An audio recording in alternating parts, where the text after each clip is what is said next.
Sorry అన్నయ్య, దాటేశాడు అన్నయ్య.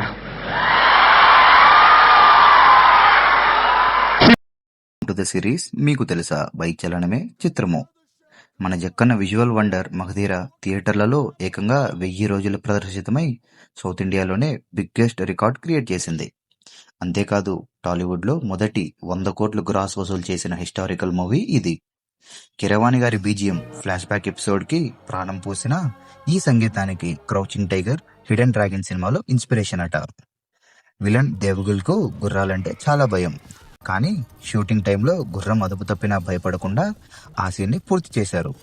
ఇంకా చరణ్ హార్స్ రైడింగ్ స్కిల్స్ గురించి ఎంత చెప్పినా తక్కువే. 2018లో జపాన్ లో రిలీజ్ అయిన మగధీర అక్కడ రజనీకాంత్ మొత్తం రికార్డును దాటేసింది. రామ్ చరణ్ కి క్రేజ్ ఎంతలా పెరిగిందంటే అక్కడ బిస్కెట్ ప్యాకెట్లపై చరణ్ ఫోటో ప్రింట్ చేసి అమ్మేవాళ్ళు. ఇలాంటి ఆల్ టైమ్ క్లాసిక్ ని ఇచ్చిన రాజమౌళి గారికి హ్యాట్స్ ఆఫ్.